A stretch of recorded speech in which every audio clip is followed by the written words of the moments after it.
Network. This is OpenLine.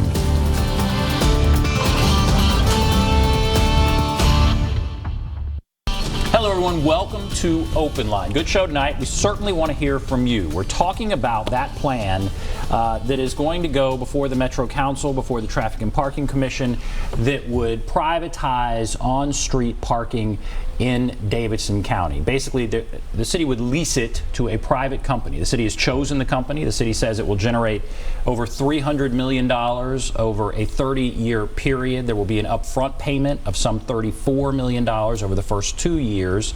But what do you think about this? There certainly has been concern about where some of the meters will go. The city says they will stay in the downtown area. We will add meters if the Parking and Traffic Commission agrees. But what do you think? That's what we're going to talk about. A lot to talk about, and happy to have with us Bob Mendes, Metro Councilman At-Large. Thank you for being here. Thanks for having me. You'll be voting on this. I will. Right. And so you've been looking at all of this. And today was a big day because the mayor's office went down to the legislature, and lawmakers down at the state legislature had some concerns about this deal. Right. What are your initial thoughts? Well, like a lot of things in Metro these days, we're sort of we've been reacting to press releases and not actual contracts or proposals, and so the legislation just literally got filed today, and we'll have the first of 3 readings next week. My position has been, I've got an open mind about this, like I do about most every piece of legislation, but I am worried about us being hurried through it just for the sake of budget reasons. And what came out today in the meeting between mayor's staff and state lawmakers was mayor's staff said, yes, if this does not pass, next year's budget would be impacted. The mayor has made promises about next year's budget, raises and that kind of thing. They said, in other words, they're kind of counting on this passing to make next year's budget numbers work. Right. What do you see about that as you look over, I guess, the bill that's been proposed and even whatever you have about next year's budget? Yeah, so the budget, literally 4 hours ago, we got a PowerPoint from the mayor's office about it, and so they are planning on using $30 million worth of parking privatization revenue to make the budget work next year, and that number coincidentally is roughly the same as the new money for the school system. There's $28 million for new school operating revenue in the budget, and the employee raises cost about $24 million. So these numbers are maybe not coincidentally about the same, and so I'm sure what we're going to hear through the process about the parking is that, hey, if you don't pass this parking, then you got to give up either money for schools or employee raises, or we're going to have to hit our ATM, our savings account, to pay for it. And I think we're going to be put in having to make that choice. How do you feel about that choice? So that's some pretty heavy arm twisting. Everyone wants to give teachers, schools the money that they have been asking for, and that's not even the full amount they asked for, but certainly more money. And they want to give employees a pay raise. There's no doubt about that. Yeah. And so here it may be tied to whether we can pass this parking privatization. Well, the parking privatization is supposed to be a 30-year contract, is what I've been told. I know 100% sure that I'm not going to sign off on a 30-year contract to make 1 year's budget work. And so I'll be looking for other solutions. I think we don't have the budget yet. We don't actually have the contract for parking yet. But as this plays out over the next month and a half, I know I'm not going to be hurried into approving a 30-year deal if that's not the right thing for the city.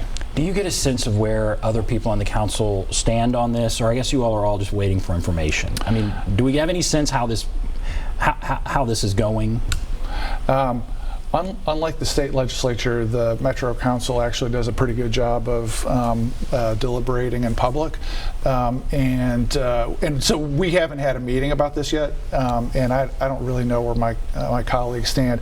I know from when we met a couple weeks ago, there was a lot of conversation about this discomfort with being hurried about it. And then some people are dead set opposed to it. Other people have an open mind, and I don't really have a nose count on how where we start on that. You're saying there was a bill that was presented today that's going to go up on first reading next Tuesday. Next Tuesday. Today, the mayor's office said they're still negotiating the contract. It sounds like they don't have a done deal contract-wise. Is that right? Yeah, I think. I mean, this indicates the urgency they're feeling from the budget perspective. We have to, by charter, get the budget done by the end of June, and so they needed to start the parking legislation now.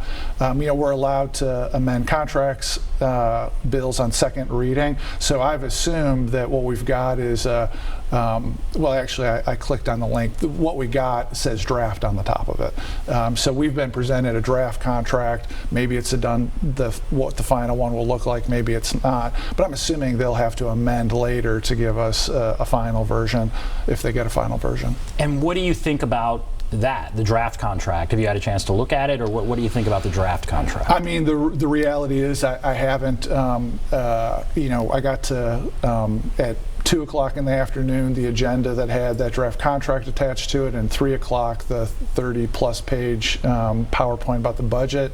And the budget's got to be the priority. The budget has to be the priority. So that's where I put my between 3 and 6 o'clock energy this afternoon. Now, we want, of course, people to call in, talk about your thoughts on the parking and all of that. I want to ask you, because the PowerPoint was sent out about the budget. You're somebody who is known as somebody who dives into this and really looks at this, and you've tweeted out some stuff about it already. What are your thoughts? You've been looking over it in the time that you've gotten it the last couple of hours. What are your thoughts on the overall budget for the city?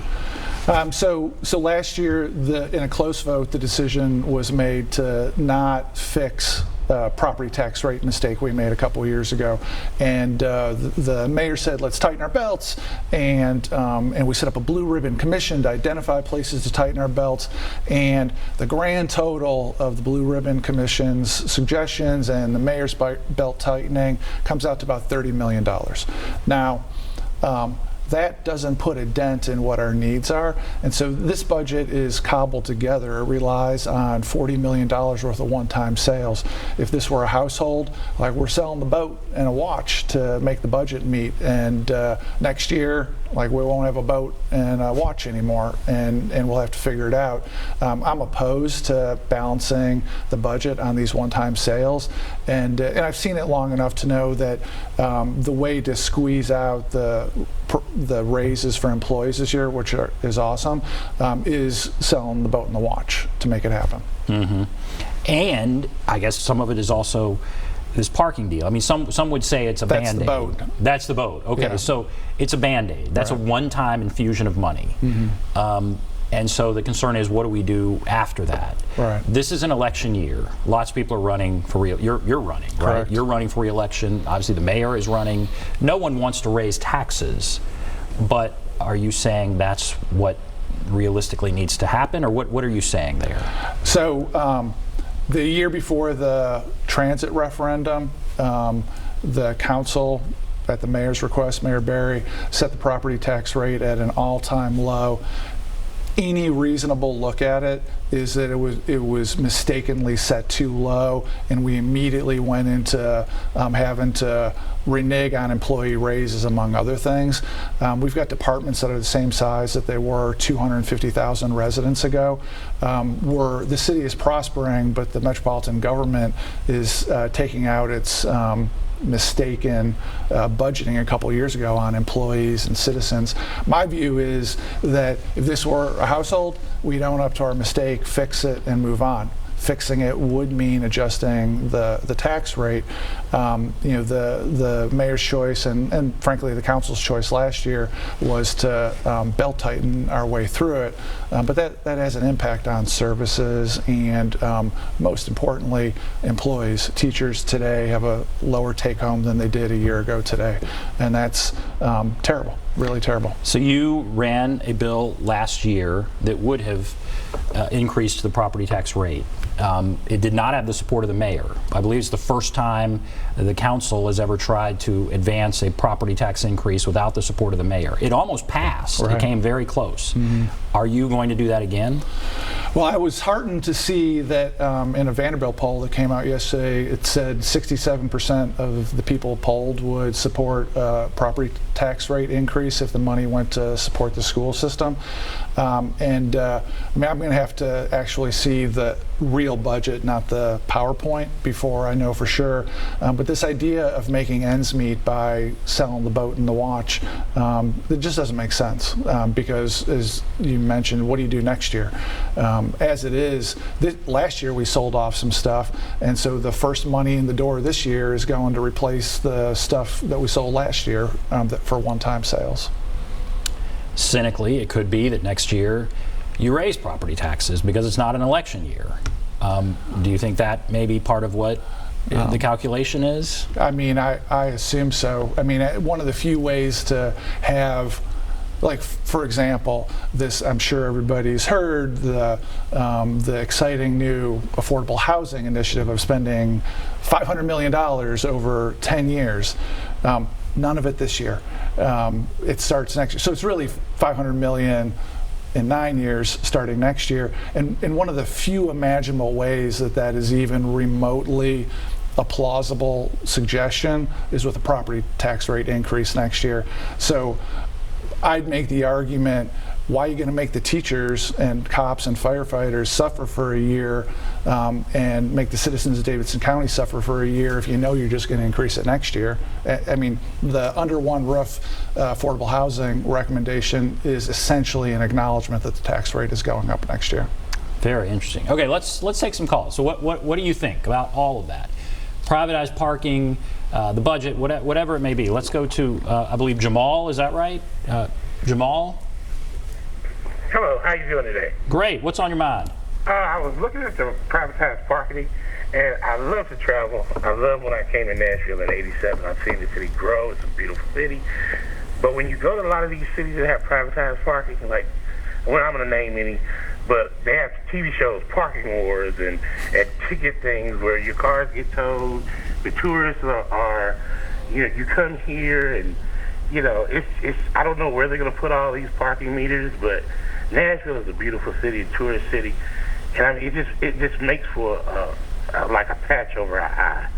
I mean, and the deals that are being done, it seems like, okay, you already got a company that nobody's heard of that wants to come here and make money off of Nashville. What are they giving back to the city? How about 10% of their profit goes to affordable housing instead of you saying let's raise taxes on the people that live here? How about they share a little of the wealth that they want to get from the city? Okay. All right. Thank you for that. He's not for it. Right. So what do you think about some of what he's saying there? Yeah. So we've spent a lot of time talking about the budget, but not the actual proposal. What I have seen in the proposal, the reason why I'm keeping an open mind is because a lot of the things that the caller mentioned, I understand are in the proposal. There is a revenue sharing that once the company got back its capital costs for improving the technology and meters so you could do credit cards and an app, that there'd be a pretty aggressive revenue split with Metro getting the lion's share of it. The company, from what I understand, is not a fly-by-night new operator. I understand they're a leader in the industry, and I know the folks inside the mayor's office who have been working on this have paid a lot of attention to what's gone wrong in other cities. Now, again, I don't want to be hurried through figuring it all out, but I do have an open mind because from what the rough details I understand, a lot of his concerns are supposedly addressed in the proposal. I mean, I think the answer, what are they giving back to the city? I'm sure the mayor's office said they're giving back more than $300 million, that they are going to modernize our old parking system, and it is old. I mean, we put coins in meters. A lot of other cities do it. You pay by your phone. Now I know that brings anxiety to some people who don't maybe have a phone. Right. There's some older people that are concerned, how is that going to impact them? But this would modernize it. There's concern about enforcement. In the meeting today, the mayor's office was asked, would these companies be able to boot your car? And he didn't have a direct answer for that. He said, we're still working out how enforcement will work, and some of those things are maybe things about what Jamal's saying that are kind of a black eye. Nobody likes that kind of thing. But we would have a more modern system, and we would get a lot of money over 30 years. Right. And one of the things I've heard that, the devil's in the details, I'll have to see it in writing, but I've been told that the basic rules about where the meters are going to be and things like whether you can boot or not boot, that Metro will hold the final say on any rules like that. Now, it's the Traffic and Parking Commission. So the Traffic and Parking Commission, which is primarily volunteer, would have they would be able to say that. What interested me when I was looking at it is that in the initial RFP, which is what's sent out to all of the companies that are bidding on this, Metro identifies 4,500 additional spaces in some very residential areas. I mean, it's just a fact. Now they're saying they'll only add 2,000 over 5 years, and they'll be primarily downtown. But there's no doubt, if you look at the RFP, they've identified spaces in some very residential areas. How all that works out, I guess we'll have to see. Right. But I'm obviously very interested. That's what they say. No, I mean, putting a parking meter in front of somebody's house is not going to fly. Obviously. Well, let's go to Taylor. Hello, Taylor. Hello. Taylor, great to hear from you. What's on your mind?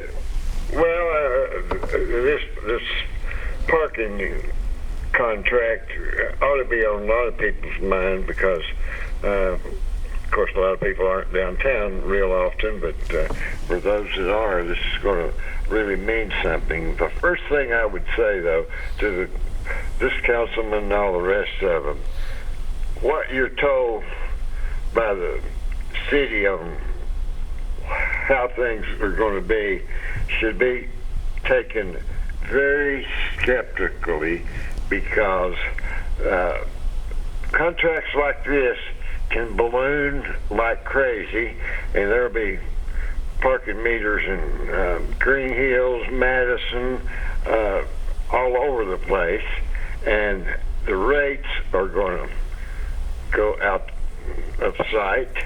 And the main thing is, so many cities and states have done these kind of contracts that, for instance, selling bridge contracts or highway contracts, and then all of a sudden things are never the way the city or the state thought they were going to be. The residents are really taking up all the slack. And the main thing about this is the councilman's right. There should have been a slight increase in property tax. If property tax goes to the right thing, I've never really opposed it. Now, I think the schools get into programs that are sometimes a waste, but that's beside the point. But this, to me, the long and short of it is, the mayor's trying to buy enough votes to win this upcoming election with this, and not hurt anybody's feelings except the people that's going to have to live with this parking contract as well as any other thing that comes down the pike. So I would be totally opposed and very skeptical if I were going to be any of those men that are signing on and voting on this thing. All right, Taylor. Thank you very much. Taylor, Appreciate thank you. the program. Thank you for calling in. So he's telling you to be skeptical. I think Taylor is 100% right on being skeptical. I mean, the concerns he mentioned about location and rate, I mean, that's what I'm hearing the most as I'm getting around the county listening to people. And you know, when I see the actual contract, when it actually comes before us, he's right. I mean, we need to the council needs to make sure that it's buttoned up enough that there's not route to radically increase the locations and the rates. I've been assured by people in the mayor's office that that's just not going to be the way this contract could work. I'm looking forward to finding out, you know, whether that's in the contract or not. And what I think Taylor is also, well, I guess we have to take a break. Okay, we have to take a break. Taylor, thanks for the call. Cheryl, others, stay on the line. If you want to call in, there's the number 615-737-PLUS. 615-737-7587. We'll take a break. Be back right after this.